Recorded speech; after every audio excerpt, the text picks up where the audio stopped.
오빠 배고파? 엄마 언제 와? 8살 지아가 오빠의 소매를 잡아당기며 말했습니다. 12살 준혁은 텅 빈 냉장고 문을 닫으며 아무 말도 하지 못했습니다. 사고가 난 지 사흘째 되던 날 두 아이는 부모의 신발을 번갈아 바라보다 문을 나섰습니다. 빗속을 걷던 두 아이의 눈에 조그만 김밥 가게가 들어왔고 그 앞을 한참 서성이다 준혁이 바지 주머니 속 동전을 만지며 김밥 가게 주인에게 물었습니다. 아줌마 김밥 반줄도 파나요? 그날 김밥 가게 주인이 건넨 건 김밥 한 줄이 아니라 두 아이의 마지막 신락 같은 희망이었습니다. 그리고 그 희망은 20년 뒤 아무도 예상하지 못한 방식으로 되돌아옵니다. 이야기 시작 전에 구독과 좋아요 해주시면 더 흥미진진한 이야기로 찾아올게요. 오늘의 사연 지금 시작합니다. 사고 당일 저녁 7시 서울 외곽 낡은 주택가 골목에 가을비가 쏟아지고 있었습니다. 빗물이 아스팔트 위를 타고 흘러내리는 소리 사이로 굉음 하나가 골목 전체를 뒤흔들었죠. 인근 공단에서 퇴근하던 화물차 기사 오병수가 졸음에 눈꺼풀이 내려앉은 채 신호를 무시하고 달려들었고 반대편에서 오던 이동수와 김명희 부부의 차가 그대로 옆으로 튕겨나갔습니다. 두 사람은 그 자리에서 숨을 거뒀습니다. 집안에는 두 아이가 남아 있었습니다. 12살 준혁과 8살 지아였습니다. 준혁은 창문 너머로 빗소리를 들으며 현관만 바라보고 있었습니다. 이 시간이면 언제나 엄마가 먼저 들어오고 조금 뒤에 아빠가 따라 들어왔습니다. 그런데 그날은 문이 열리지 않았습니다. 1시간이 지나고 2시간이 지나도 마찬가지였습니다. 지아가 오빠 옆으로 바짝 붙어 앉았습니다. 오빠, 엄마 왜 안 와? 준혁은 대답하지 않았습니다.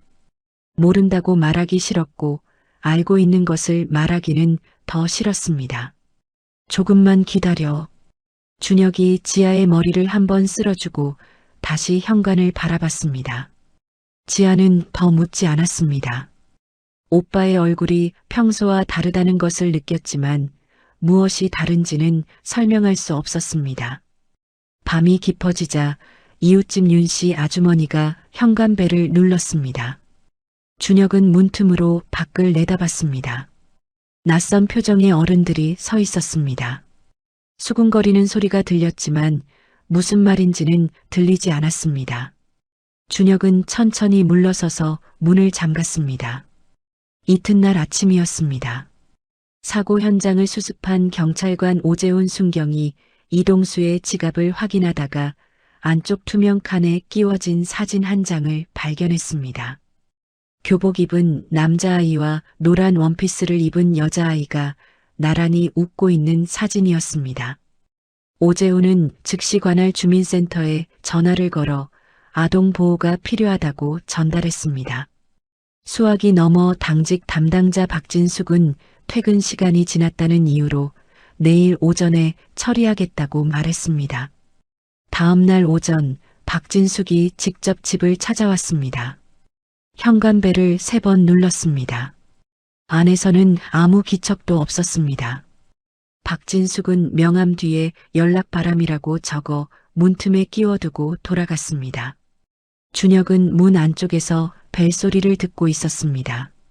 살며시 문틈으로 내다봤지만 또 낯선 얼굴이었습니다. 문틈에 꽂힌 명함이 바닥으로 떨어지는 것을 준혁은 그냥 내려다봤습니다. 냉장고 안에 남아있는 것은 식은 밥 한 공기가 전부였습니다. 준혁은 그것을 그릇에 담아 지아 앞에 밀어놓았습니다. 다 먹어. 지아가 숟가락을 들다가 오빠를 올려다봤습니다. 오빠는 나는 배 안 고파. 어서 먹어. 준혁이 냉장고 문을 닫으며 말했습니다. 지아는 잠시 오빠의 얼굴을 바라보다가 고개를 숙이고 밥을 떴습니다. 오빠가 거짓말을 하고 있다는 것을 알면서도 더 이상 묻지 않았습니다. 이틀째 되던 날 오후였습니다. 준혁은 집 안 구석구석을 뒤졌습니다. 찬장 안쪽에서 라면 한 봉지가 나왔고 설탕통 바닥에 설탕 몇 스푼이 남아 있었습니다. 가스 밸브를 돌려봤지만 가스는 이미 끊긴 상태였습니다. 준혁은 라면 봉지를 뜯어 손으로 잘게 부스러뜨린 뒤 지아 손에 쥐어줬습니다. 지아는 받아들고 오독오독 씹었습니다. 맛없다는 말은 하지 않았습니다. 오빠. 지아가 라면 부스러기를 손바닥 위에 올려놓으며 입을 열었습니다.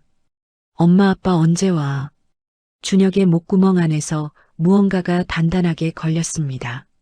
조금만 더 기다리면 된다는 말이 혀끝까지 올라왔다가 사라졌습니다. 준혁은 창밖을 바라봤습니다. 빗줄기가 유리창을 두드리고 있었습니다. 조금만 더 기다려. 지아는 고개를 끄덕이며 나머지를 입에 넣었습니다. 준혁은 동생이 씹는 소리를 들으며 눈을 감았습니다. 사흘째 아침이 밝았습니다. 지아는 이불 밖으로 나오지 못하고 방바닥에 주저앉아 있었습니다. 울지도 않았습니다. 그냥 오빠의 손을 꼭 쥐고 있었습니다. 준혁은 그 손의 감촉에 자리에서 천천히 일어났습니다.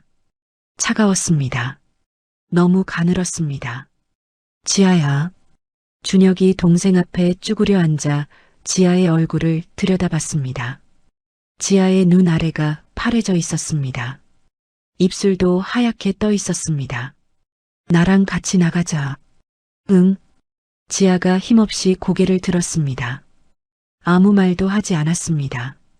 오빠가 일으켜 세워줄 때까지 기다렸습니다.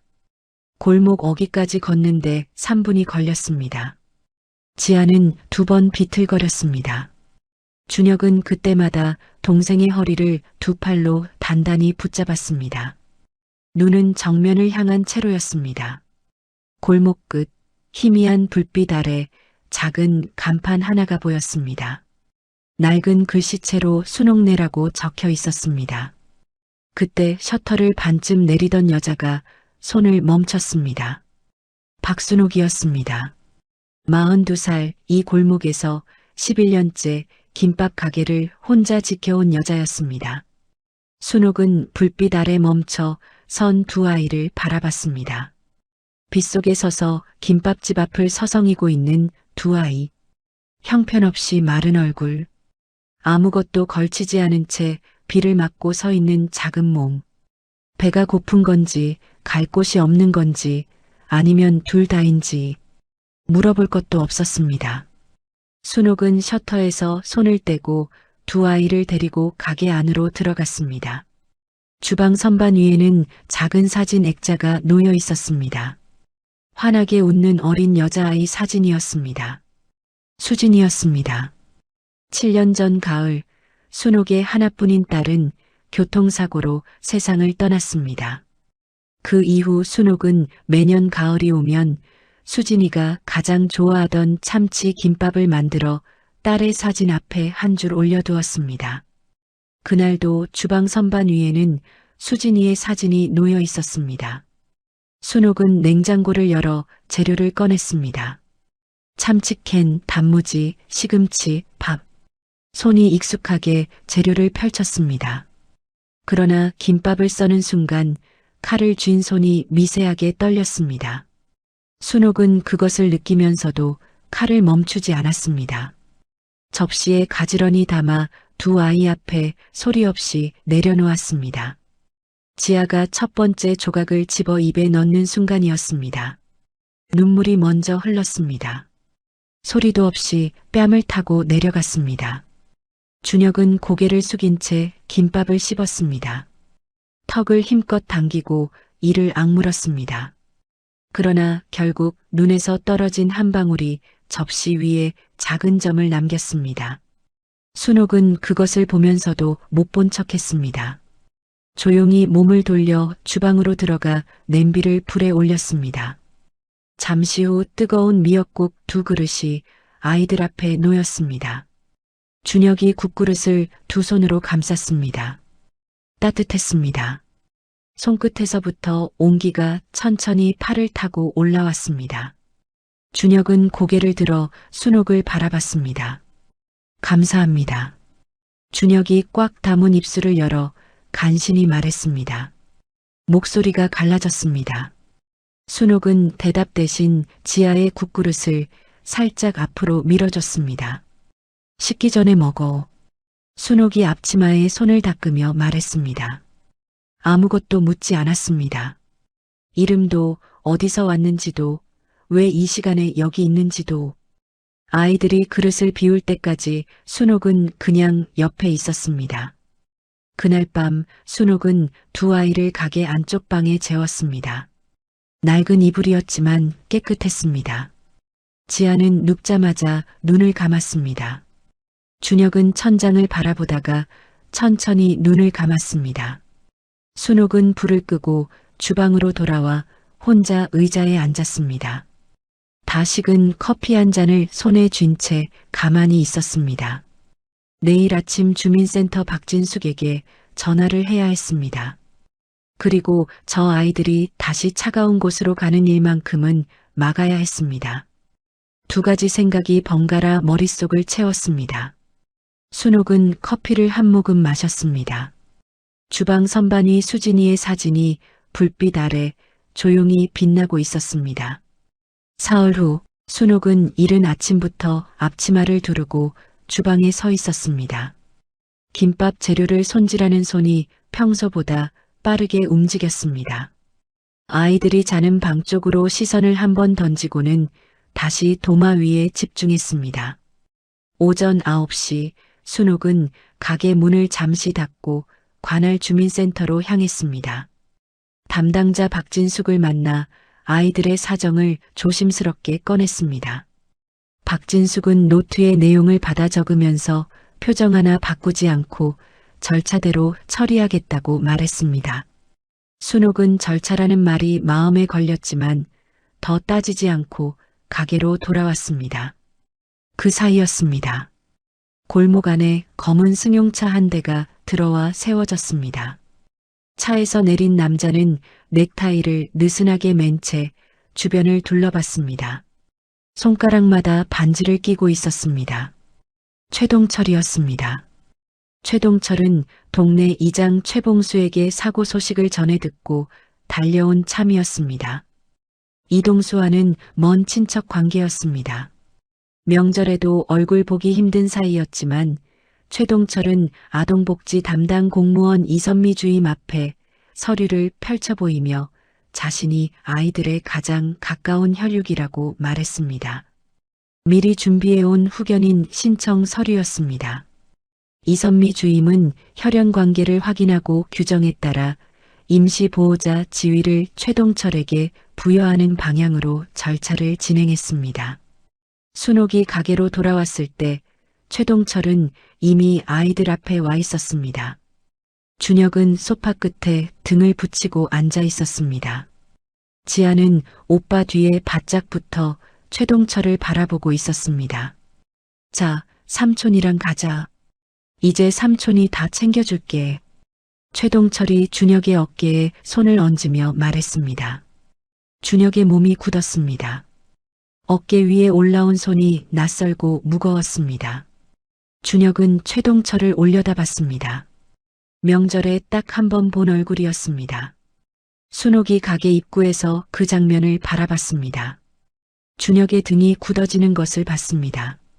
무언가 말하려고 입을 열었지만 이선미 주임이 옆에서 법적으로 보호자 자격이 확인된 분이라고 설명했습니다. 순옥은 입을 다물었습니다. 아이들은 최동철을 따라 검은 승용차에 올라탔습니다. 차 문이 닫히는 순간 지아가 유리창 너머로 순옥을 바라봤습니다.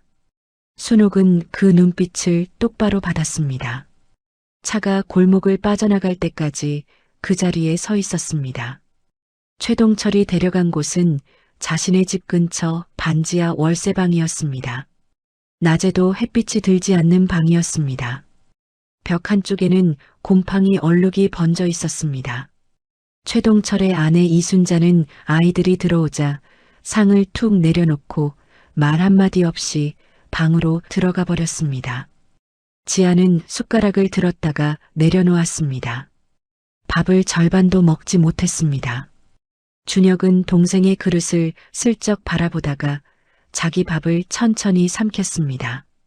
그 무렵 최동철은 이동수와 김명희 부부가 가입해 두었던 보험금 청구 절차를 후견인 자격으로 직접 진행하고 있었습니다. 2,800만 원짜리 보험이었습니다. 아이들에게는 아무 말도 하지 않았습니다. 준혁은 새 학교에 전학수속을 밟았습니다. 담임교사 정은아 선생이 교무실에서 준혁을 따로 불러 앉혔습니다. 정은아 선생은 준혁 앞에 따뜻한 차 한 잔을 내려놓고 아이의 얼굴을 바라봤습니다. 준혁아, 많이 힘들지? 정은아 선생이 나지막하게 물었습니다. 준혁은 차를 내려다보다가 고개를 들었습니다. 괜찮아요. 괜찮지 않아도 괜찮아. 여기서는 정은아 선생이 준혁의 눈을 바라보며 말했습니다. 그 말에 준혁의 입술이 잠깐 흔들렸습니다. 그때 주머니 속 휴대폰이 울렸습니다. 최동철이었습니다. 준혁은 자리에서 일어났습니다. 감사합니다. 저 가봐야 해요. 준혁이 고개를 꾸벅 숙이고 교무실 문을 나섰습니다. 복도를 걸어가는 준혁의 얼굴은 다시 아무 표정이 없었습니다. 정은아 선생은 그 뒷모습을 한참 바라봤습니다. 매주 토요일이면 준혁은 혼자 버스를 탔습니다. 순옥의 가게로 가는 길이었습니다. 순옥은 준혁이 들어오면 말없이 밥상을 차렸습니다. 그리고 아이의 얼굴을 찬찬히 살폈습니다. 눈 아래 다크서클이 짙어지고 있었습니다. 손목에 작은 멍자국이 생겨나기 시작했습니다. 준혁은 그것을 긴 소매로 가렸지만 순옥의 눈은 이미 보고 있었습니다. 어느 토요일이었습니다. 순옥은 준혁의 가방을 슬쩍 들다가 멈췄습니다. 도시락통이 없었습니다. 학교에서 점심은?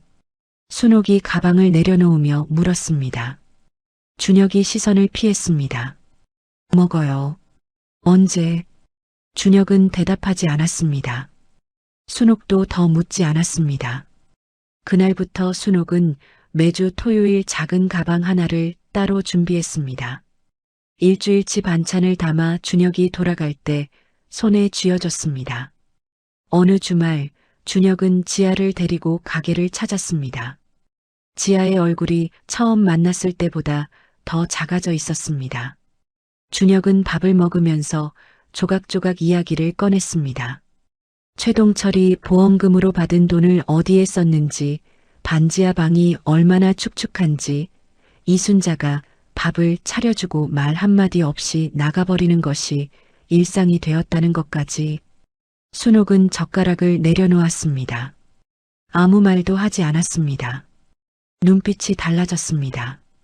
지금껏 아이들 앞에서 보여준 적 없는 단단하고 차가운 빛이 눈 안에 들어찼습니다. 그날 저녁 가게 문을 닫은 뒤 순옥은 가게 단골 손님 홍기철에게 전화를 걸었습니다. 홍기철은 법률사무소에서 사무장으로 일하는 사람이었습니다. 후견인을 바꾸려면 어떻게 해야 해요? 보험금을 멋대로 써버린 건 또 어떻게 할 수 있어요? 순옥이 주방 조리대에 기대어 낮은 목소리로 물었습니다. 홍기철이 잠시 뜸을 들이다가 대답했습니다. 둘 다 할 수 있는 일이에요. 후견인 변경은 아이들이 제대로 보살핌을 받지 못하고 있다는 구체적인 증거가 있어야 하고요. 보험금 문제는 경찰에 따로 고발할 수 있는 사안이에요. 증거요. 순옥이 그 단어를 천천히 되뇌었습니다. 날짜별로 기록을 남겨두세요. 아이 상태, 들은 이야기, 직접 본 것들, 작은 것도 다 써두는 게 좋아요. 홍기철이 말했습니다. 전화를 끊은 순옥은 서랍에서 작은 수첩을 꺼냈습니다. 첫 페이지를 펼치고 날짜를 적었습니다. 준혁의 손목에서 본멍 자국의 위치, 지아의 얼굴이 작아진 것, 도시락통이 없었던 것, 최동철이 보험금을 유흥비와 빚 갚는 데 썼다는 것. 순옥은 한 줄씩 또박또박 써내려갔습니다. 최동철은 준혁이 매주 순옥의 가게를 찾는다는 사실을 이장 최봉수를 통해 전해 들었습니다. 어느 날 저녁 최동철은 준혁을 거실로 불러 세웠습니다. 그 김밥 가게 아줌마한테 앞으로 발 끊어. 최동철이 소파에 등을 기대며 말했습니다. 준혁이 최동철을 바라봤습니다. 한 번만 더 거기 가면 너랑 동생이랑 따로 보내버린다. 각자 다른 시설로. 최동철이 손가락으로 탁자를 두드리며 말했습니다. 준혁은 그 말의 의미를 곧바로 이해했습니다. 지아와 따로 보내진다는 것, 서로 다른 곳으로 나뉜다는 것, 준혁이 가장 두려워하는 것이었습니다. 준혁은 아무 말도 하지 않았습니다. 고개를 한번 끄덕이고 방으로 들어갔습니다. 그날 밤 준혁은 이불 속에서 지아를 꼭 안았습니다. 지아는 잠결에 오빠의 팔을 잡았습니다. 준혁은 천장을 바라보며 눈을 감지 않았습니다. 홍기철은 그로부터 며칠 뒤 최동철이 보험금 수령을 완료했다는 사실을 확인해 순옥에게 전화로 알렸습니다. 돈이 이미 빠져나갔어요. 근데 어디에 썼는지 추적하려면 준혁이 이름으로 서류 하나 만들어야 해요. 나중에 돌려받으려면 지금부터 준비해야 해요. 홍기철이 말했습니다. 순옥은 수화기를 내려놓고 수첩을 다시 펼쳤습니다. 새로운 날짜 아래 보험금 수령 완료라고 적었습니다. 그 아래 홍기철 서류 준비라고 한 줄 더 썼습니다. 순옥은 수첩을 덮고 주방으로 들어가 다음날 팔 김밥을 말기 시작했습니다. 새벽 2시가 넘도록 손을 멈추지 않았습니다. 완성된 김밥들을 하나씩 랩으로 싸면서 순옥은 생각했습니다. 할 수 없는 것은 없다고. 주방 선반위 수진이의 사진이 그 모습을 조용히 내려다보고 있었습니다. 그로부터 2달 후 아동복지기관에서 정기 실태조사를 나왔습니다. 담당자는 갓 임용된 신입사회복지사 강민준이었습니다. 강민준은 서류 가방을 옆에 끼고 최동철의 집 앞에 섰습니다. 최동철은 며칠 전부터 준비한 사람처럼 집안을 깔끔하게 정돈해 두었습니다. 냉장고 안에는 음식이 채워져 있었고 아이들 방에는 새 교과서가 책상 위에 가지런히 놓여 있었습니다. 최동철은 강민준 앞에서 능숙하게 말을 이었습니다. 아이들이 잘 적응하고 있어요. 학교도 잘 다니고 밥도 잘 먹고 있고요. 최동철이 팔짱을 끼며 여유롭게 말했습니다. 강민준은 고개를 끄덕이며 보고서 양식의 내용을 채워 넣었습니다. 준혁과 지아도 별일 없다는 듯 나란히 앉아 있었습니다. 최동철이 아이들에게 미리 말을 맞춰두었기 때문이었습니다. 강민준은 조사를 마치고 자리에서 일어났습니다. 최동철이 현관까지 배웅을 나왔습니다. 강민준은 계단을 내려가다가 아래층 어귀에서 걸음을 멈췄습니다. 지아가 계단 아래 구석에 쭈그리고 앉아 있었습니다. 두 사람의 눈이 마주쳤습니다. 강민준은 지아의 얼굴을 바라봤습니다. 지아는 아무 말도 하지 않았습니다. 그냥 강민준을 바라볼 뿐이었습니다. 강민준의 시선이 지아의 왼쪽 팔목으로 내려갔습니다. 긴 소매 끝 사이로 붉은 자국이 드러나 있었습니다. 강민준은 차에 타서 한참 동안 시동을 걸지 않았습니다. 보고서 파일을 열었다가 닫았습니다. 다시 열었다가 또 닫았습니다. 30분이 지나도록 그 자리에 앉아 자신이 본 것을 머릿속에서 되짚었습니다. 결국 강민준은 보고서를 제출하지 않고 사무실로 돌아와 선임사회복지사 최수연 팀장을 찾아갔습니다. 계단에서 본 것을 그대로 말했습니다. 지아의 눈빛, 팔목의 자국, 조사 내내 느꼈던 이상한 감각까지. 최수연은 강민준의 말을 끝까지 듣고 나서 자리에서 일어났습니다. 재조사 일정 잡아요. 이번엔 내가 같이 가요. 최수연이 재킷을 집으며 말했습니다. 사흘 뒤였습니다. 최동철은 지인들을 만나는 자리마다 같은 말을 하고 다녔습니다. 아이들 때문에 생활비가 너무 든다는 말이었습니다. 그 말이 동네를 한 바퀴 돌아 순옥의 귀에 들어왔습니다. 순옥은 도마 위에 칼을 내려놓았습니다. 앞치마를 벗었습니다. 가게 문에 잠시 자리 비움이라고 적은 종이를 붙이고 밖으로 나섰습니다. 오후 3시 순옥이 최동철의 집 문을 두드렸습니다. 최동철은 처음에 태연하게 문을 열었습니다. 무슨 일이에요? 최동철이 팔짱을 끼며 물었습니다. 아이들 일로 왔어요. 순옥이 눈을 맞추며 말했습니다. 아이들은 잘 있어요. 상관 마세요. 최동철이 문틈을 좁히며 말했습니다. 홍기철 사무장 알죠? 후견인 변경 얘기 들어봤죠? 보험금 사용 내역도 다 알고 있어요. 순옥이 물러서지 않고 천천히 말했습니다. 최동철의 표정이 굳었습니다. 잠깐 말이 없었습니다. 남의 집 아이들한테 왜 그렇게 관심이 많아요? 최동철이 목소리를 낮추며 말했습니다. 순옥은 대꾸 대신 가방에서 수첩을 꺼냈습니다. 2달 동안 날짜별로 기록한 내용이 빼곡하게 적혀 있었습니다. 최동철 앞에 펼쳐 보였습니다. 최동철의 눈이 수첩 위에서 멈췄습니다. 손가락에 낀 반지가 빛을 받아 번쩍였습니다. 순옥이 수첩을 가방에 다시 넣고 돌아섰습니다. 이틀 후 저녁이었습니다. 최동철은 밥을 먹은 뒤 준혁을 거실로 불러앉혔습니다. 이순자는 주방에서 설거지를 하는 척 귀를 기울이고 있었습니다. 그 김밥 가게 아줌마 있지. 최동철이 소파에 등을 기대며 입을 열었습니다. 준혁이 최동철을 바라봤습니다. 다시는 거기 얼씬도 하지 마. 한 번만 더 가면 너랑 동생이랑 따로 보내버릴 테니까.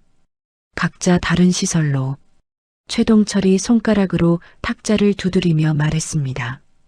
이미 한 번 들었던 협박이었습니다. 그런데 이번에는 달랐습니다. 최동철의 눈빛이 지난번보다 훨씬 차가웠습니다. 준혁은 아무 말도 하지 않고 방으로 들어갔습니다. 그날 밤 준혁은 자는 척 누워있는 지아의 이마를 바라봤습니다. 지아의 숨소리가 고른지 확인하고 나서야 벽 쪽으로 몸을 돌렸습니다. 눈을 감아도 잠이 오지 않았습니다. 그 주 토요일 순옥의 가게에 준혁이 오지 않았습니다. 그 다음 주도 마찬가지였습니다. 순옥은 이유를 짐작했습니다. 순옥은 가게 문을 닫은 뒤 혼자 남매가 사는 골목 쪽으로 걸어갔습니다. 골목 어귀에서 멈춰서서 반지하 창문을 바라봤습니다. 불이 꺼져 있었습니다. 한참을 그 자리에 서 있다가 발길을 돌렸습니다. 제조사 날이 왔습니다.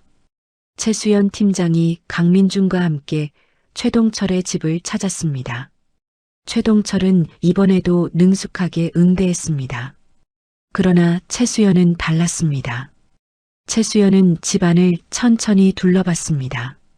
냉장고 문을 열었습니다. 며칠 전 채워두었던 음식이 거의 비어 있었습니다. 아이들 방으로 들어가 바닥에 손을 짚어봤습니다. 차가웠습니다. 난방이 켜지지 않은 방이었습니다. 최수연은 지아 곁에 쪼그려 앉아 소매 안쪽을 천천히 살펴봤습니다. 최동철이 뒤에서 헛기침을 했습니다. 애들은 다 괜찮아요. 적응도 잘하고 있고. 최수연이 일어서며 최동철을 바라봤습니다. 아무 말도 하지 않았습니다. 그냥 메모를 받아 적었습니다.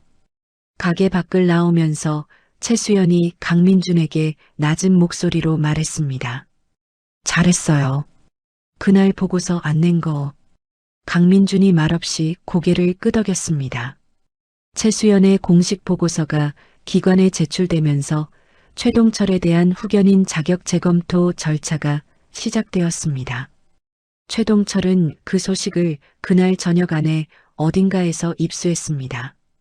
최동철이 거실에서 이순자를 불렀습니다. 짐 싸. 오늘 밤 애들 데리고 옮겨야 해. 이순자가 주방 문틈에서 남편을 바라봤습니다. 손에 행주를 쥔 채 아무 말도 하지 않았습니다.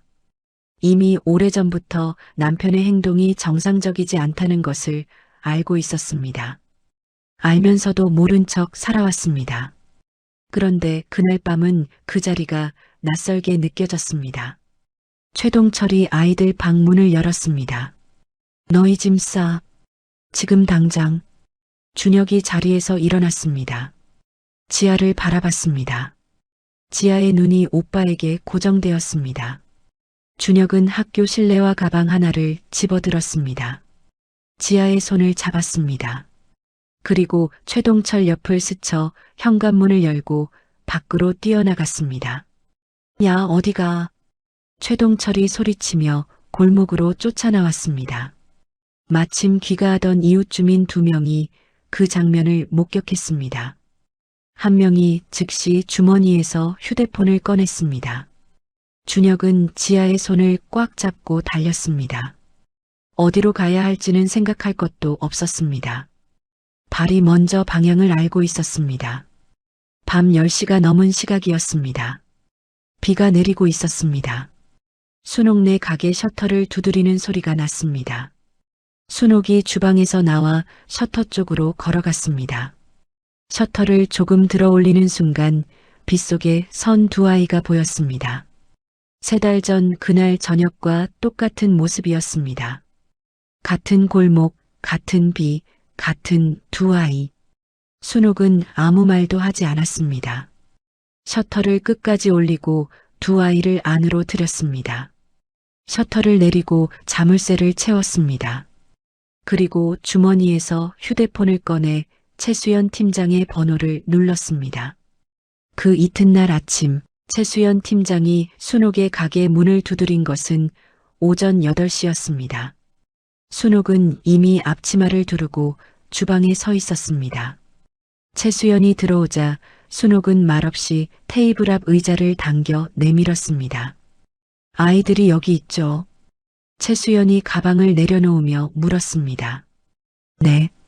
어젯밤부터요. 순옥이 최수연의 눈을 똑바로 보며 대답했습니다. 최수연이 수첩을 꺼냈습니다. 지난 몇 달 동안 아이들 상태를 따로 기록해 두신 게 있다고 들었어요. 순옥이 서랍에서 수첩을 꺼내 최수연 앞에 밀었습니다. 최수연은 첫 장부터 천천히 읽었습니다. 날짜, 준혁의 손목 멍자국 위치, 지아의 체중 변화, 급식비가 없어 점심을 굶은 날들, 최동철이 아이들에게 했다는 말들. 한 줄 한 줄 읽어 내려가던 최수연이 펜을 내려놓았습니다. 잠시 말이 없었습니다.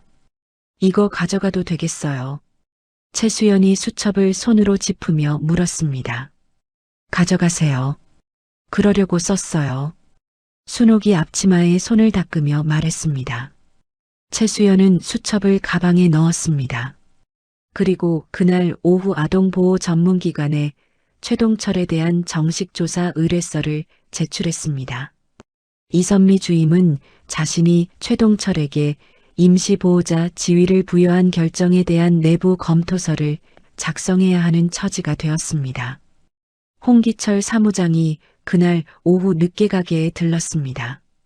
테이블에 앉아 서류를 펼쳤습니다. 보험금권은 오늘 경찰에 수사 의뢰서 넣었어요. 준혁이 이름으로 미리 만들어뒀던 서류예요. 계좌 동결은 며칠 안에 될 거예요. 홍기철이 서류를 짚으며 말했습니다. 순옥이 홍기철 앞에 따뜻한 차 한 잔을 내려놓으며 물었습니다. 아이들은요? 당장 어떻게 되는 거예요? 후견인 변경은 법원 결정까지 시간이 걸려요. 그 사이에 아이들은 공식 절차를 밟아야 해요. 최수연 팀장이 단기 쉼터 입소를 진행할 거예요. 홍기철이 차를 한 모금 마시며 말했습니다. 순옥의 얼굴이 굳었습니다. 쉼터요. 임시예요. 법원 결정 나면 순옥 씨한테 위탁보호 신청 넣을 수 있어요. 그때까지 제가 서류 준비할게요. 홍기철이 순옥을 바라보며 말했습니다. 순옥은 차가운 조리대를 손바닥으로 짚고 잠시 서 있었습니다. 쉼터 입소날 아침이었습니다. 최수연이 직접 아이들을 데리러 왔습니다. 지아는 가방을 들고 나오다가 순옥 앞에서 멈췄습니다. 여기 또 올 수 있어요. 지아가 순옥의 앞치마 끝을 손가락으로 살짝 잡으며 물었습니다. 순옥은 지아의 손을 두 손으로 감쌌습니다. 그럼 여기 항상 있으니까. 순옥이 지아의 손을 꼭 쥐었다가 놓아줬습니다. 준혁은 신발을 신으면서 순옥을 한번 올려다봤습니다. 아무 말도 하지 않았습니다. 그러나 순옥은 그 눈빛이 무슨 말인지 알았습니다. 순옥은 두 아이가 최수연을 따라 골목을 나가는 것을 가게 문 앞에서 바라봤습니다. 지아가 한번 뒤를 돌아봤습니다. 순옥이 손을 들어 흔들었습니다. 쉼터에 있는 동안 순옥은 매일 저녁 아이들을 면회하러 갔습니다. 최수연이 쉼터 측에 면회 허가를 미리 받아두었습니다. 순옥은 올 때마다 반찬 도시락을 들고 왔습니다. 준혁은 도시락을 받아들고 뚜껑을 열었다가 닫았다가 하면서 아무 말도 하지 않았습니다. 그래도 매번 그릇을 깨끗이 비웠습니다. 두 달이 흘렀습니다. 법원 결정이 내려진 날이었습니다. 최수연 팀장이 홍기철 사무장과 함께 쉼터로 왔습니다. 준혁과 지아는 나란히 앉아 있었습니다. 최수연이 서류를 펼쳐놓으며 말했습니다. 법원에서 결정이 났어요. 앞으로 순옥 씨 보호 아래 지내게 될 거예요. 준혁이 최수연을 바라봤습니다. 그리고 서류에 도장이 찍히는 장면을 바라봤습니다. 무언가를 향해 달리는 것이 아니라 처음으로 발을 딛고 서 있는 느낌이었습니다. 최동철은 그 무렵 법적 이해 신청을 준비했습니다. 그러나 최수연의 현장 보고서와 순옥의 수첩 기록, 이웃 주민의 목격 진술이 합쳐지면서 이해 신청은 기각되었습니다. 홍기철은 최동철의 보험금 횡령 수사가 진행되는 동안 준혁 명의로 돈을 돌려받기 위한 청구 서류도 함께 준비했습니다. 위탁보호 결정이 난 뒤 순옥은 2층 공간을 정리했습니다. 방 2개의 책상을 각각 하나씩 들여놓았습니다. 낡은 중고가게에서 각각 3만 원에 사온 책상이었습니다. 순옥은 행주로 닦고 또 닦았습니다. 나무결이 살아날 때까지 손을 멈추지 않았습니다. 방 배정을 하면서 순옥은 잠시 멈칫했습니다. 방 하나는 오래전 수진이가 쓰던 방이었습니다. 순옥은 서랍을 열어 수진이의 헤어핀과 일기장을 꺼냈습니다. 상자에 담아 자신의 방 옷장 맨 위 칸에 올려뒀습니다. 그리고 그 방을 지아에게 주었습니다. 아이들이 2층에 짐을 풀던 날 저녁이었습니다. 순옥이 처음으로 준혁에게 말했습니다. 학교 끝나면 가게 내려와서 숙제해. 준혁이 순옥을 바라봤습니다. 어색하게 고개를 끄덕였습니다. 그날 저녁 준혁은 주방 한켠에 어색하게 앉아 연습장을 펼쳤습니다. 순옥은 다음날 팔 김밥 재료를 다듬었습니다. 단골 손님 이갑순 할머니가 마침 가게에 들렀다가 그 모습을 보고 허리를 두드리며 말했습니다. 어유, 아들 둔 것 같네. 순옥의 손이 잠깐 멈췄습니다. 재료를 썰던 칼을 내려놓고 잠시 도마를 바라봤습니다. 한참 동안 아무 말도 하지 못했습니다. 준혁은 그 소리를 들으면서도 연습장에서 눈을 들지 않았습니다. 귀끝이 살짝 빨개져 있었습니다. 며칠 뒤였습니다. 지아가 수진이 방 서랍 구석에서 헤어핀 하나를 발견했습니다. 작고 오래된 핀이었습니다. 지아는 그것을 들고 주방으로 내려와 순옥에게 내밀었습니다. 순옥은 한참 동안 그것을 손바닥 위에 올려놓고 바라봤습니다. 그리고 천천히 지아 앞으로 다가가 지아의 머리에 직접 꽂아줬습니다. 지아는 거울도 없이 그냥 서 있었습니다. 순옥이 핀을 꽂아주는 동안 숨을 참았습니다. 그날 이후 그 핀은 지아가 늘 하고 다니는 것이 되었습니다. 어느 날 저녁 최동철이 순옥의 가게 앞에 다시 나타났습니다. 접근 금지 가처분 절차가 진행 중인 상태였지만 최동철은 가게 문 앞에서 고함을 질렀습니다. 마침 가게 안에 있던 홍기철이 주머니에서 조용히 휴대폰을 꺼냈습니다. 녹음 버튼을 눌렀습니다. 그리고 천천히 가게 문을 열고 최동철 앞에 섰습니다. 최동철은 홍기철의 얼굴을 확인하고 말을 멈췄습니다. 그리고 왔던 방향으로 돌아갔습니다. 홍기철은 그 녹음 파일을 다음날 경찰서에 접수했습니다. 최동철은 그로부터 2달 후 접근금지 가처분 결정을 받았습니다. 사업체 세금 체납으로 압류까지 이어졌고 골목 안에 더 이상 검은 승용차는 나타나지 않았습니다. 중학교 입학을 앞두고 준혁은 담임 정은하 선생을 다시 만났습니다. 정은하 선생은 준혁의 얼굴을 보자마자 알아챘습니다. 처음 전학 왔을 때와 눈빛이 달라져 있었습니다. 정은하 선생이 서류 한 장을 준혁 앞에 조용히 밀어놓았습니다. 학교 장학금 신청 서류야. 한번 써봐. 준혁이 서류를 내려다봤습니다. 그리고 천천히 손을 뻗어 집어들었습니다.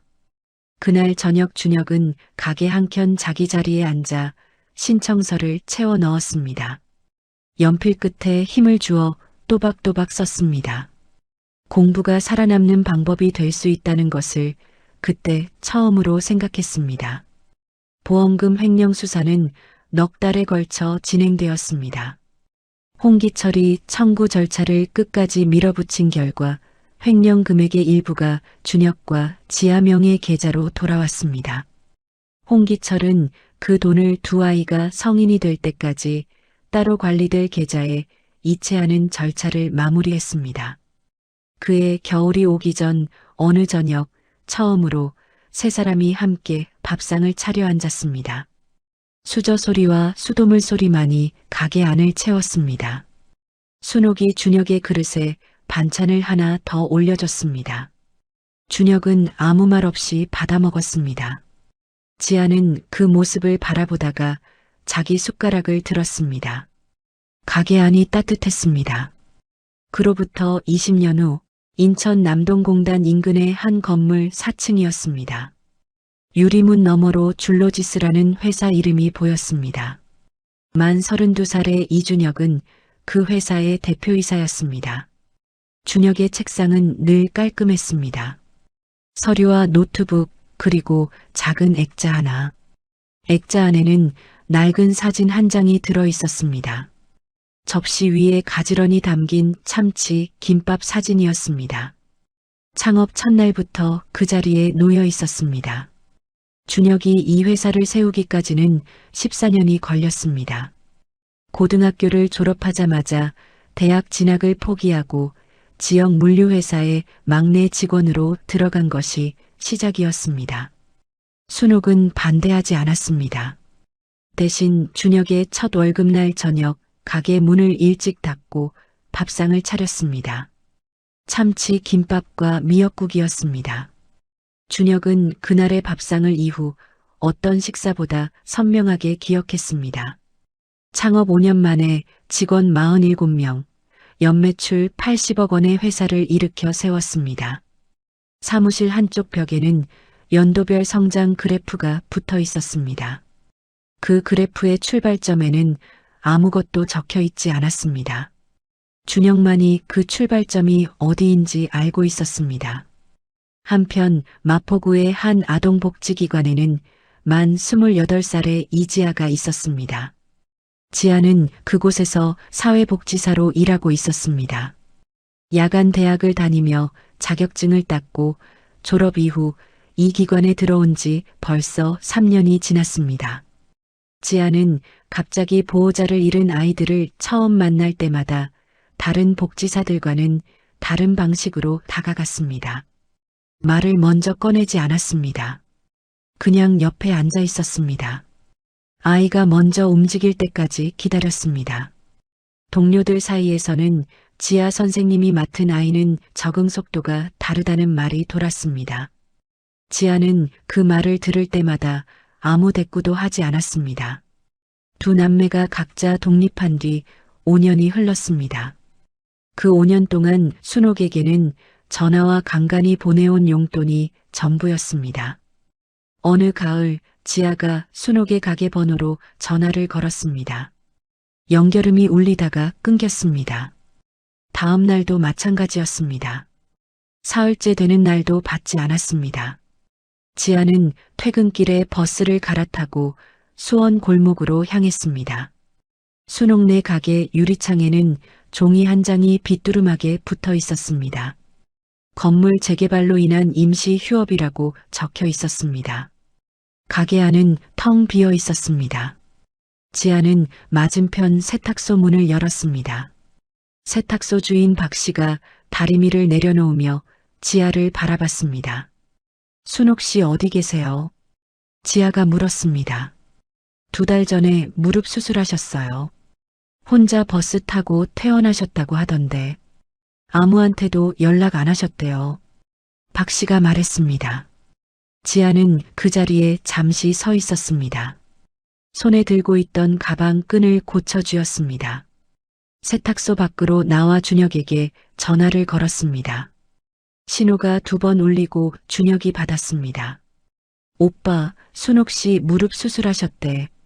2달 전에 혼자 퇴원하셨다고. 수학이 넘어가 잠깐 조용해졌습니다. 준혁이 한 박자 늦게 대답했습니다. 주소 알아.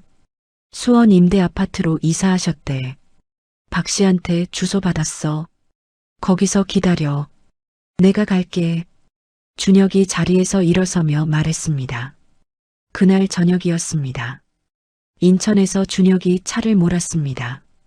마포에서 지아도 차를 몰았습니다. 두 사람은 수원의 작은 임대 아파트 앞에서 만났습니다. 준혁이 초인종을 눌렀습니다. 잠시 후 문이 열렸습니다. 순옥이 목발을 짚고 서 있었습니다. 20년 전 김밥을 건네던 그 손은 이제 관절이 굵어져 있었습니다. 두 사람을 보는 순간 순옥의 눈이 흔들렸습니다. 그러나 순옥이 가장 먼저 한 말은 이것이었습니다. 밥은 먹었어. 지아의 눈에서 눈물이 흘렀습니다. 현관 앞에서 그대로였습니다. 소리도 없이 흘러내렸습니다. 준혁은 지아 옆에서 시선을 천장으로 올렸습니다. 눈을 한번 깜빡였습니다. 순옥이 목발을 짚으며 뒤로 물러섰습니다. 들어와. 그날 밤 준혁은 순옥의 집안을 꼼꼼히 살폈습니다. 건물 재개발로 건물주와 보증금 문제가 생긴 것, 수술비로 인한 부담, 무릎 수술 이후 혼자 버텨온 2달의 상황. 하나씩 파악할수록 준혁의 얼굴이 굳어졌습니다. 지아는 그 사이 순옥의 통장을 정리하다가 손이 멈췄습니다. 매달 일정 금액이 지아명의 계좌로 빠져나간 내역이 수년째 이어지고 있었습니다. 지아가 야간 대학에 다니던 시절부터였습니다. 지아는 한참 동안 통장을 내려다봤습니다. 그리고 주방 쪽을 바라봤습니다. 순옥은 목발을 옆에 세워두고 앉아 재료를 손질하고 있었습니다. 지아는 아무 말도 하지 않았습니다. 통장을 덮고 서랍에 다시 넣었습니다. 다음 날 아침이었습니다. 준혁이 홍기철 사무장에게 전화를 걸었습니다. 건물주 보증금 문제 맡아주세요. 비용은 제가 낼게요. 준혁이 창밖을 보며 말했습니다. 지아는 일주일 휴가를 냈습니다. 수원에 머물며 순옥의 재활을 도왔습니다. 순옥은 처음에 손사래를 쳤습니다. 괜찮아. 혼자 할 수 있어. 순옥이 목발을 고쳐 잡으며 말했습니다. 알아요. 근데 저도 여기 있고 싶어요. 지아가 순옥 옆에 앉으며 말했습니다. 순옥은 더 말하지 않았습니다. 지아가 예전에 가게에서 재료를 건네주던 그 방식 그대로 조용히 옆에 붙어 있는 것을 결국 막지 못했습니다. 지아가 순옥을 인근 내과에 데려간 것은 사흘째 되는 날이었습니다. 무릎 수술 이후 통증을 줄이려고 혈압약을 스스로 줄여왔다는 사실이 진료 중에 드러났습니다. 담당 의사가 순옥의 검사 결과지를 내려놓으며 말했습니다. 오래 방치하셨어요. 이 상태로 계속 가셨으면 큰일 날 뻔했어요. 순옥은 대답하지 않았습니다. 지아가 순옥의 손을 꽉 잡았습니다. 순옥은 지아의 손을 뿌리치지 않았습니다. 홍기철 사무장의 내용 증명이 건물주에게 전달된 것은 그로부터 일주일 뒤였습니다. 순옥이 11년 동안 그 골목을 지키며 쌓아온 단골들의 진술서가 결정적인 역할을 했고 보증금 분쟁은 일주일 만에 해결되었습니다. 가게 재개장 날 아침이었습니다. 준혁이 새 간판을 차에 싣고 왔습니다. 지아는 꽃바구니를 들고 왔습니다. 순옥은 새벽 5시부터 일어나 혼자 재료를 손질하고 있었습니다.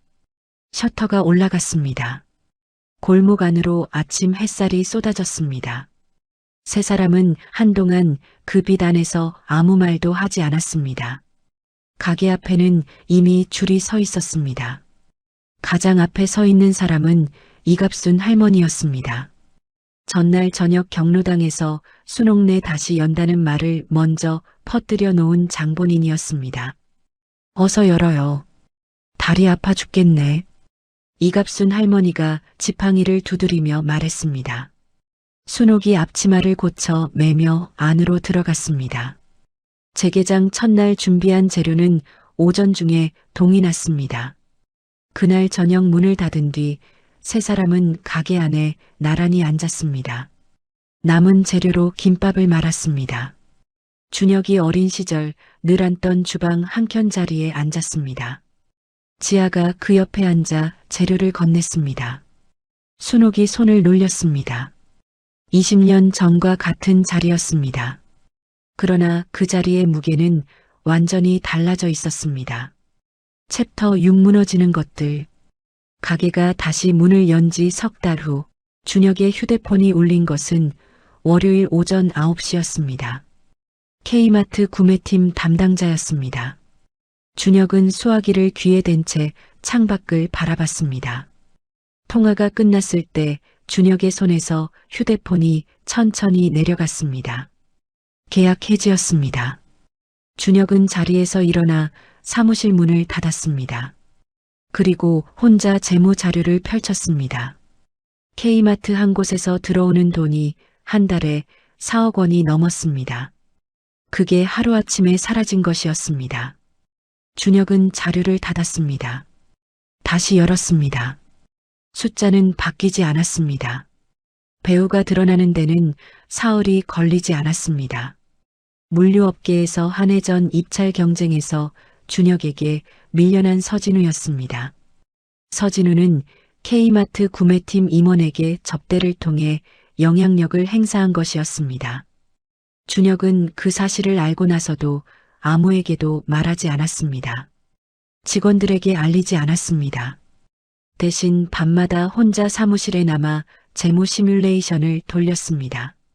어느 방향으로 계산해도 숫자가 좋지 않았습니다. 다음 날 아침 출근길이었습니다.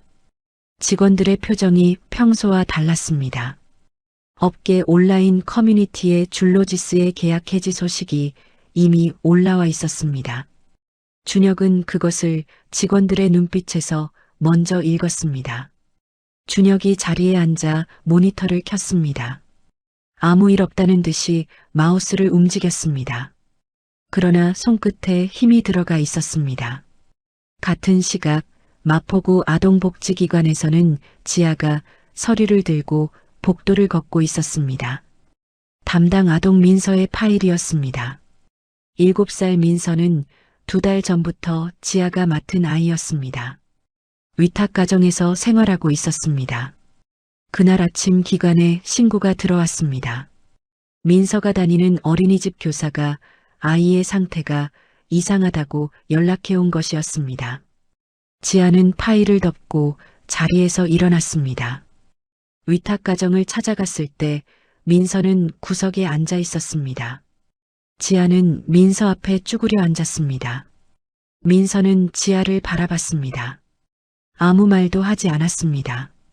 그냥 바라보기만 했습니다. 지아는 그 눈빛을 알았습니다.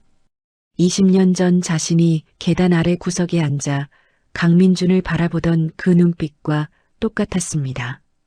지아는 위탁 부모에게 면담을 요청했습니다. 위탁 부모는 규정을 들어 정식 절차를 밟으라고 했습니다. 지아가 절차를 진행하는 동안 민서를 당장 분리하는 것은 어려웠습니다. 지아는 기관으로 돌아와 파일을 펼쳤습니다. 민서에 관한 기록을 다시 처음부터 읽었습니다. 읽다가 멈췄습니다. 다시 읽었습니다. 그날 저녁 지아는 퇴근을 하지 않았습니다. 민서에 관한 개인 기록을 따로 정리하기 시작했습니다. 직접 본 것, 어린이집 교사에게 들은 것, 민서의 눈빛, 한 줄씩 써내려가는 지아의 손이 떨렸습니다. 준혁의 회사 사정은 며칠 사이에 더 나빠졌습니다. 서진우 측의 사람이 준혁의 물류팀장 박성민에게 접근했다는 이야기가 들어온 것이었습니다. 상당한 조건으로 이직을 제안했다는 내용이었습니다. 준혁이 그 사실을 안 것은 우연이었습니다. 복도를 지나다가 박성민의 통화 소리가 들렸습니다. 준혁은 걸음을 멈췄습니다. 통화가 끝날 때까지 복도 끝에 서 있었습니다. 자리로 돌아온 준혁은 박성민을 부르지 않았습니다. 대신 그날 밤 혼자 사무실에 남아 박성민이 지난 5년간 회사에 기여한 내용을 자료로 정리했습니다. 박성민이 처음 입사했을 때부터 지금까지의 성과를 하나씩 꺼냈습니다. 새벽 2시가 넘어서야 작업이 끝났습니다. 준혁은 그것을 인쇄해서 책상 위에 올려뒀습니다. 박성민에게 직접 줄 생각은 없었습니다. 그냥 정리해두고 싶었습니다. 그 무렵이었습니다. 순옥의 가게에서 전화가 왔습니다. 발신자는 맞은편 편의점 알바생 김태양이었습니다. 준혁의 번호는 순옥의 가게 안쪽 벽에 적혀 있었습니다. 비상연락처였습니다. 저 편의점 알바생인데요. 순옥 씨가 가게에서 쓰러지셨어요. 지금 구급차 왔어요. 김태양이 다급한 목소리로 말했습니다. 준혁은 수화기를 쥔 채 잠시 굳어 있었습니다. 어느 병원이에요? 준혁이 재킷을 집으며 물었습니다. 병원에 도착했을 때 지아도 와 있었습니다. 두 사람은 응급실 앞 복도에서 마주쳤습니다. 아무 말도 하지 않았습니다. 순옥은 응급 처치를 받고 의식을 회복한 상태였습니다.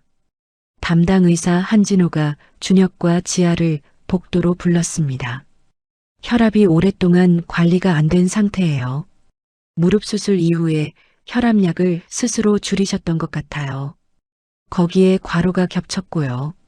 한진호가 검사 결과지를 내려놓으며 말했습니다. 얼마나 됐어요? 준혁이 물었습니다. 최소 2년에서 3년은 이 상태가 쌓인 거예요. 준혁은 대답하지 않았습니다. 복도 창밖을 바라봤습니다.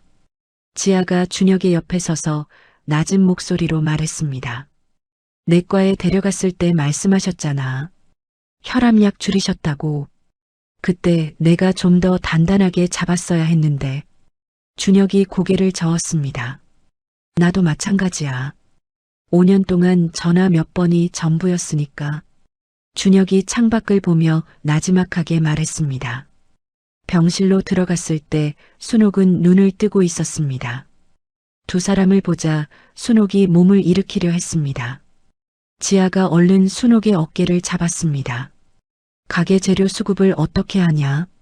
순옥이 침대에 기댄 채 말했습니다. 준혁이 순옥 옆 의자에 앉으며 말했습니다. 그건 걱정 안 해도 돼요. 지금은 몸 생각만 해요. 내가 없으면 누가... 순옥이 말을 잇다가 멈췄습니다. 제가 있잖아요.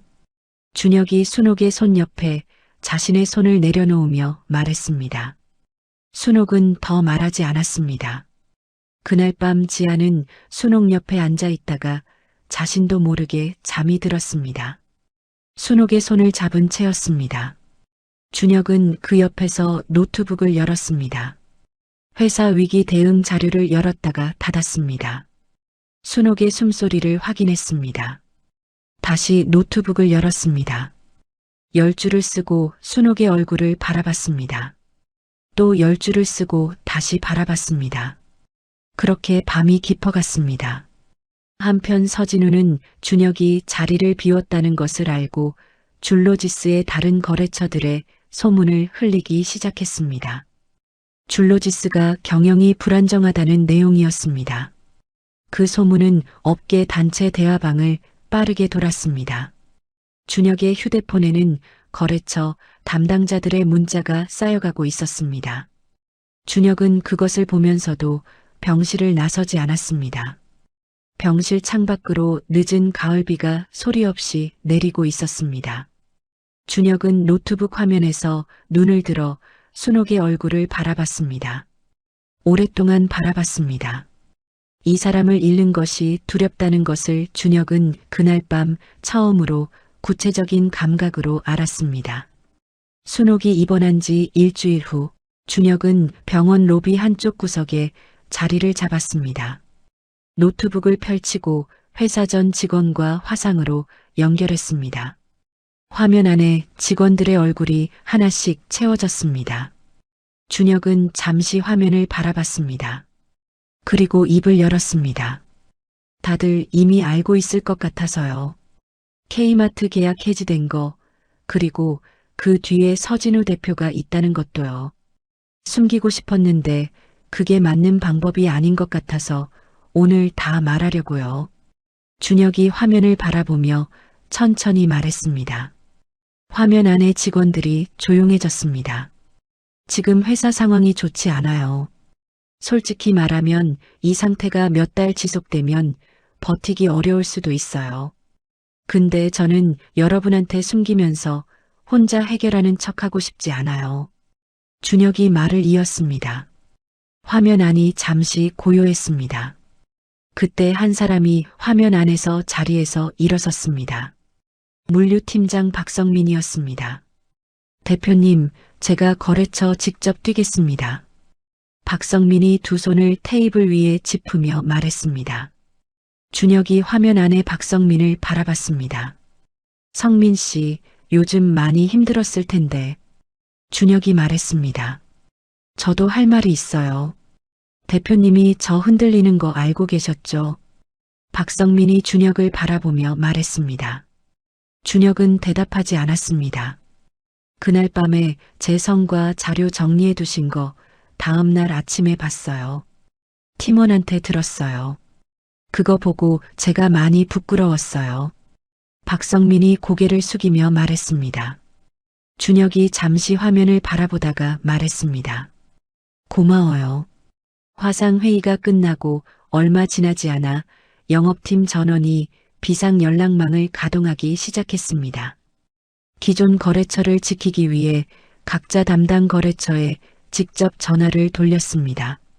새로운 거래처를 발굴하기 위해 팀별로 일정을 짰습니다. 병원 로비에 앉아 있는 준혁의 휴대폰으로 보고 문자가 하나씩 들어왔습니다. 준혁은 그 문자들을 읽으면서 창밖을 바라봤습니다. 한편 지아는 기관으로 돌아와 민서 파일을 다시 펼쳤습니다. 업무 배제 경고를 받은 상태였지만 지아는 멈추지 않았습니다. 지금까지 자신이 직접 기록한 내용과 어린이집 교사에게 확인한 내용, 민서의 상태를 날짜별로 정리해 기관 내부윤리위원회에 공식 제보 서류를 제출했습니다. 서류를 제출하고 나서 지아는 자리에 앉아 있었습니다. 손이 떨렸습니다. 그래도 제출하고 나니 마음이 가벼웠습니다. 윤리위원회가 움직이는 데는 하루도 걸리지 않았습니다. 위탁 부모에 대한 정식 조사가 시작되었고 이틀 뒤 민서는 긴급 보호 조치로 위탁 가정에서 분리되었습니다. 민서가 지아가 담당하는 그룹홈으로 배정된 날이었습니다. 민서는 구석 자리에 앉아 아무것도 먹으려 하지 않았습니다. 지아는 민서 앞에 앉았습니다. 아무 말도 하지 않았습니다. 그냥 옆에 있었습니다. 잠시 후 지아가 가방에서 참치 김밥 한 줄을 꺼냈습니다.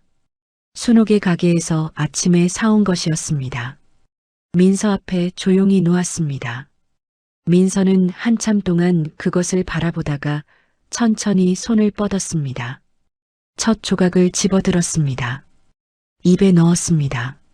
지아는 그 자리에서 살짝 몸을 돌렸습니다. 기관장 오미희 원장이 지아를 사무실로 부른 것은 그로부터 이틀 뒤였습니다. 지아에 대한 업무 배제 경고가 철회되었다는 내용이었습니다. 당신 덕분에 한 아이를 지켰어요. 오미희 원장이 자리에서 일어서며 말했습니다. 지아는 원장실 문을 나서다가 멈췄습니다. 복도 창밖으로 늦가을 햇살이 들어오고 있었습니다. 지아는 잠시 그 빛을 바라봤습니다. 20년 전 순옥이 가게 안으로 들이던 그 저녁이 떠올랐습니다. 셔터가 올라가던 소리, 따뜻한 미역국, 아무것도 묻지 않고 그냥 옆에 있어주던 사람. 지아는 숨을 한번 내쉬고 복도를 걸어나갔습니다. 서진우의 소문 공작이 드러난 것은 그 무렵이었습니다. 줄로지스 직원 중 한 명이 서진우 측 사람과 나눈 문자 내용을 우연히 확보했습니다. 준혁은 그 내용을 홍기철 사무장에게 전달했습니다. 홍기철이 전화를 걸어왔습니다. 이거면 충분해요. 업무방해 명예훼손까지 다 걸 수 있어요. 내용 증명 바로 보낼게요. 홍기철이 말했습니다. 보내주세요. 준혁이 짧게 대답했습니다. 내용 증명이 서진우에게 전달된 이틀 후였습니다. 서진우 측에서 먼저 연락이 왔습니다. 법적으로 대응하는 대신 협상하겠다는 내용이었습니다. 준혁은 잠시 생각했습니다. 그리고 협상 자리에 나갔습니다.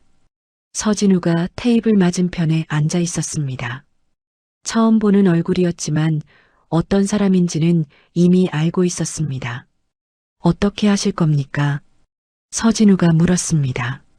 준혁이 테이블 위에 두 손을 올려놓으며 말했습니다. 싸우고 싶지 않아요. 대신 앞으로 같이 일할 수 있는 방법을 찾고 싶어요. 서진우가 준혁을 바라봤습니다. 그게 가능하다고 생각해요. 해봐야 알겠죠. 준혁이 서진우를 바라보며 말했습니다. 협상은 그날 오후 안에 마무리되었습니다. 서진우 측이 공식 사과를 했고 두 회사는 협력 관계를 맺기로 했습니다. 회사로 돌아온 준혁이 직원들에게 결과를 알렸을 때 박성민이 말했습니다. 대표님 역시 대표님이에요. 박성민이 손뼉을 치며 말했습니다. 준혁은 그 말에 아무 대꾸도 하지 않았습니다.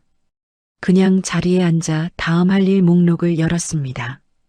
입끝이 아주 조금 올라가 있었습니다. 순옥은 3주간의 입원 후 퇴원했습니다. 준혁과 지아가 퇴원 날 병원으로 왔습니다. 순옥은 병원 문을 나서자마자 가게 얘기를 꺼냈습니다. 재료 어떻게 됐어? 묵은 거 다 버려야 할 텐데. 순옥이 목발을 짚으며 말했습니다. 이틀만 쉬어요. 딱 이틀만. 지아가 순옥 옆에 붙어 걸으며 말했습니다. 이틀은 무슨, 내일 열어야지. 순옥이 고개를 저으며 말했습니다. 준혁이 순옥 앞에 서서 말했습니다.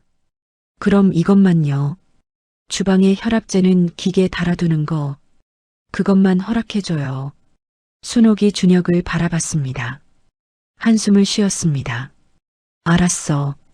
퇴원 이틀 후 순옥은 앞치마를 입었습니다. 주방에는 준혁이 달아둔 혈압 측정기가 새로 생겨 있었습니다. 순옥은 그것을 한번 바라보다가 재료를 꺼냈습니다.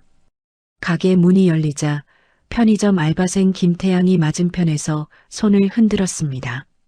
손에는 작은 김치통이 들려 있었습니다. 직접 담근 거예요. 드세요. 김태양이 가게 안으로 들어서며 말했습니다. 순옥은 김치통을 받아들고 김태양의 얼굴을 한참 들여다봤습니다. 네가 신고했구나. 그냥 무서워서요. 김태양이 머리를 극적이며 말했습니다. 순옥이 주방으로 들어가며 말했습니다. 밥 먹고 가.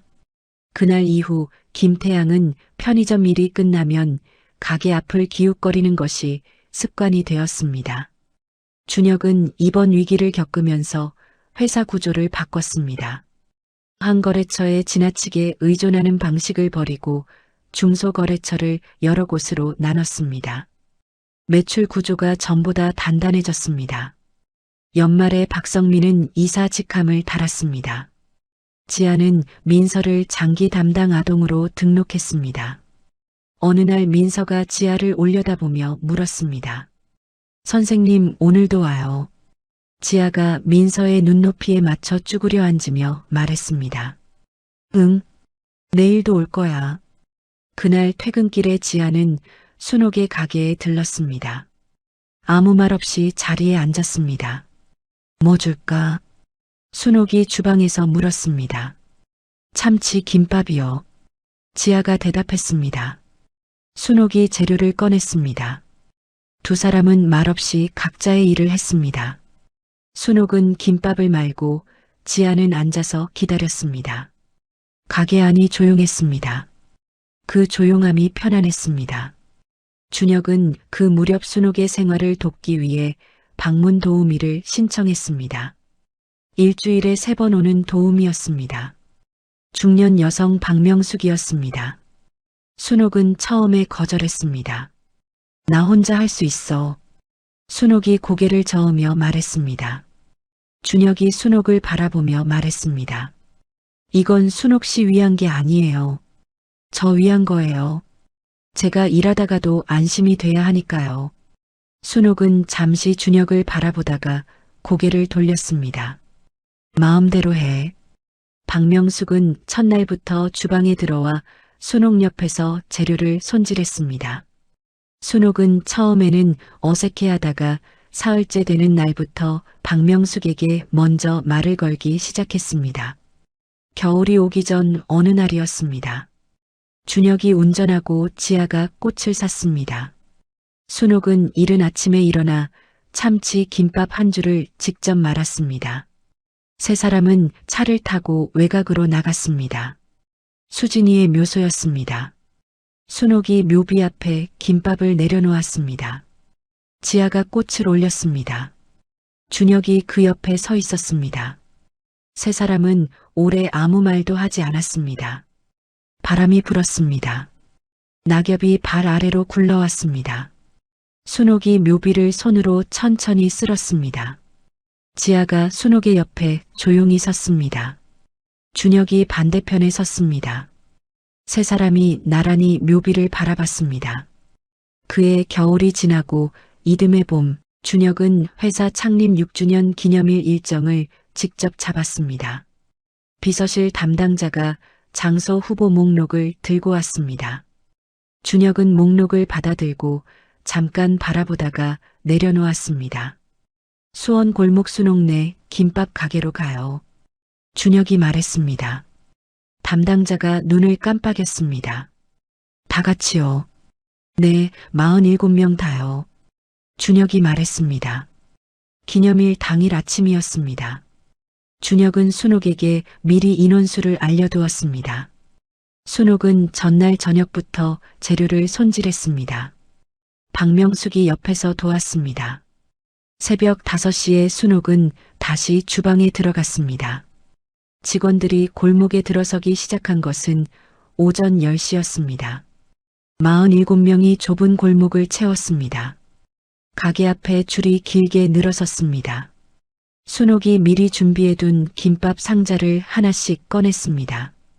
직원들이 상자를 받아들며 인원수와 딱 맞아떨어지는 것을 알아챘습니다. 웅성임이 골목 안으로 퍼졌습니다. 어떻게 딱 맞춰요? 영업팀 막내 직원이 상자를 들고 물었습니다. 미리 세봤지. 순옥이 앞치마에 손을 닦으며 말했습니다. 준혁은 직원들이 골목에서 김밥을 먹는 것을 바라보다가 가게 안으로 들어갔습니다. 순옥이 주방 정리를 하고 있었습니다. 준혁은 주방 맞은편 의자에 앉았습니다. 어린 시절 늘 앉던 그 자리였습니다. 순옥이 행주를 내려놓으며 준혁을 바라봤습니다. 할 말 있어. 준혁이 말했습니다. 순옥이 의자를 당겨 앉았습니다. 준혁은 잠시 테이블을 내려다봤습니다. 그리고 고개를 들었습니다. 그날 사흘을 굶었어요. 지아 손이 너무 차가워서 밖으로 나온 거였어요. 어디로 가야 할지도 몰랐는데 발이 여기로 왔어요.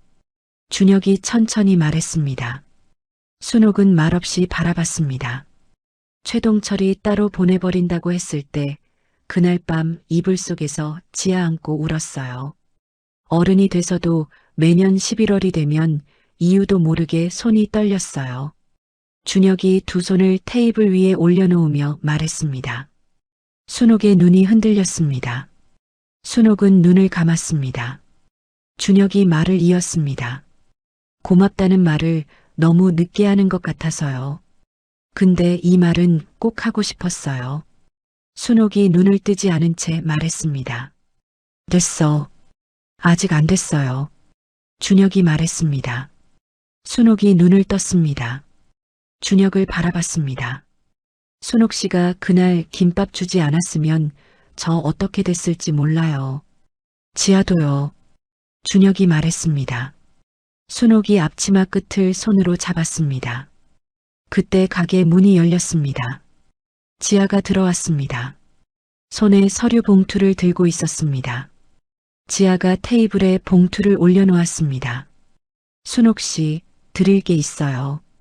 지아가 자리에 앉으며 말했습니다. 지아는 봉투 안에서 서류를 꺼냈습니다. 기관장 오미희 원장의 서명이 들어간 서류였습니다. 저희 기관이랑 오빠 이름으로 장학기금을 만들었어요. 이름은 순옥네 김밥 장학기금이에요. 지아가 서류를 순옥 앞에 밀며 말했습니다. 순옥이 서류를 내려다봤습니다.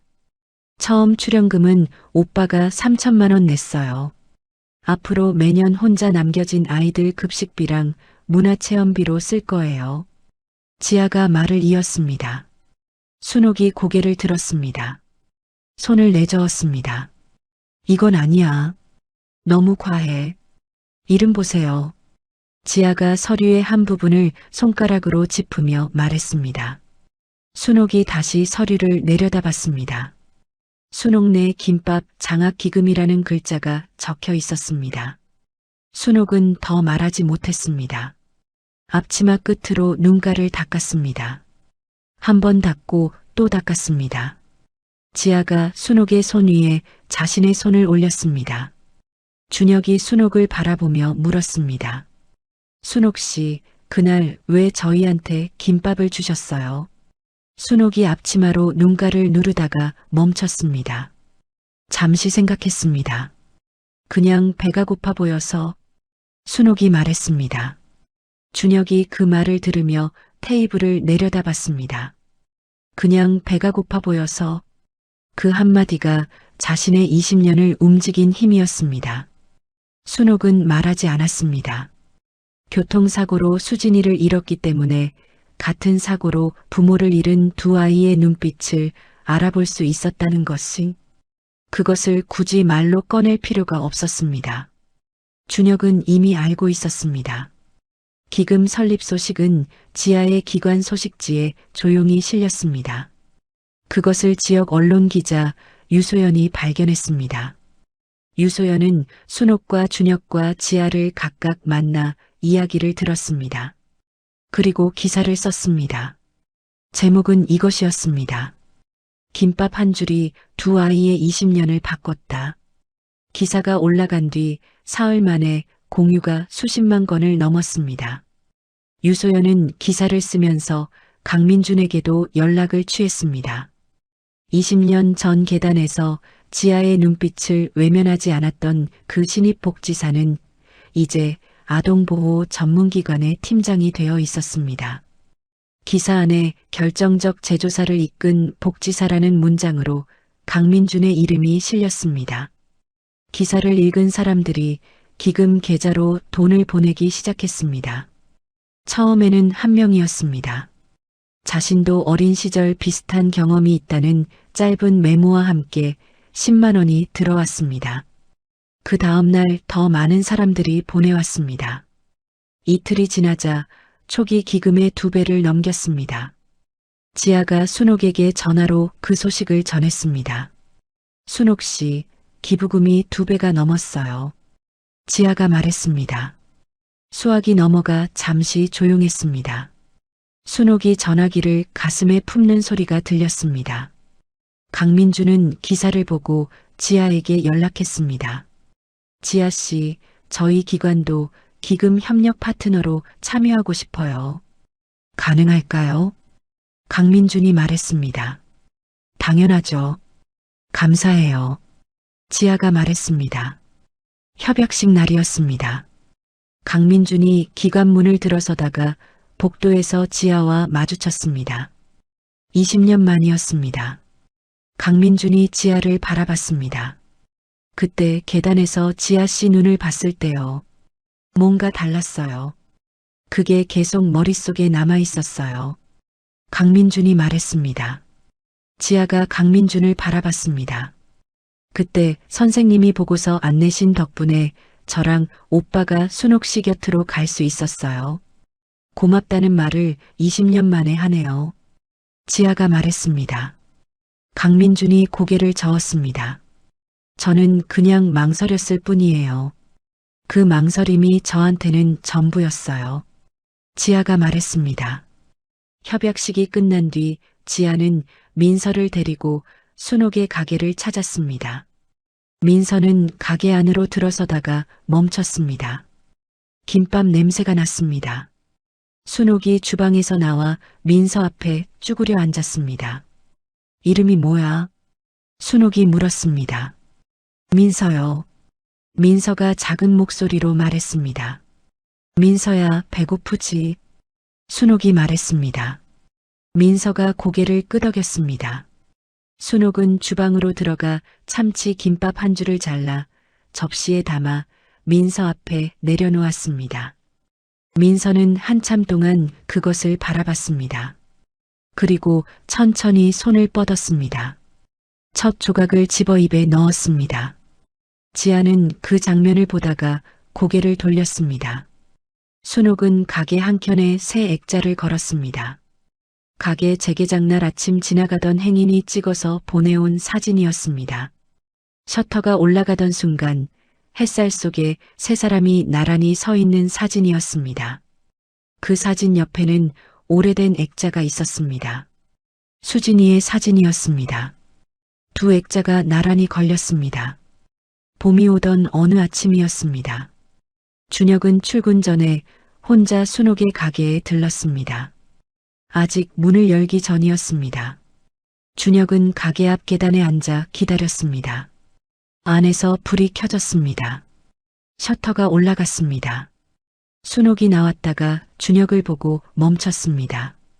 왜 여기 있어? 순옥이 물었습니다. 아침 먹으러요. 준혁이 자리에서 일어서며 말했습니다. 순옥이 말없이 안으로 들어갔습니다. 준혁이 따라 들어갔습니다. 어린 시절 늘 앉던 주방 한켠 자리에 앉았습니다. 순옥이 주방에서 재료를 꺼내는 소리가 들렸습니다. 참치캔 따는 소리, 도마 위에 재료가 올라가는 소리. 준혁은 그 소리를 들으며 테이블 위 액자를 바라봤습니다. 잠시 후 접시가 준혁 앞에 놓였습니다. 참치 김밥이었습니다. 준혁이 첫 조각을 집어들었습니다. 입에 넣었습니다. 순옥이 맞은편에 앉아 차 한 잔을 들었습니다. 두 사람은 아무 말도 하지 않았습니다. 20년 전에도 이 가게에는 이런 침묵이 있었습니다. 그때의 침묵과 지금의 침묵은 달랐습니다. 그때는 아무것도 없어서 조용했고 지금은 다 있어서 조용했습니다. 그날 저녁에도 순옥네 가게에 불이 켜졌습니다. 골목 안으로 따뜻한 빛이 번졌습니다. 지나가는 아이들이 그 빛 아래를 걸어갔습니다. 순옥은 그날도 김밥을 말았습니다. 누군가의 배고픔에 먼저 손을 내미는 그 오래된 습관은 이제 기금이라는 이름으로 더 많은 골목로 퍼져나가고 있었습니다. 김밥 한 줄이었습니다. 돈도 아니었고 대단한 말도 아니었습니다. 그저 조용히 내밀었던 손 하나였습니다. 그런데 그 손이 두 아이를 살렸습니다. 그리고 20년이 지나 그 두 아이가 다시 그 손을 잡았습니다. 이번엔 꼭 쥔 채로 절대 놓지 않겠다는 마음으로. 세상은 때로 너무 빨리 너무 많은 것을 앗아갑니다. 하지만 오늘 이 이야기가 보여준 것처럼 작은 친절 하나는 절대 사라지지 않습니다. 반드시 어딘가에서 누군가에게로 돌아옵니다. 이야기를 끝까지 들어주셔서 감사합니다. 누군가의 이야기 속에서 당신의 마음이 쉬어갈 수 있길 바랍니다. 구독과 좋아요로 이 따뜻한 여정을 찬란 사연과 함께 해주세요. 다음 이야기에서 또 만나요.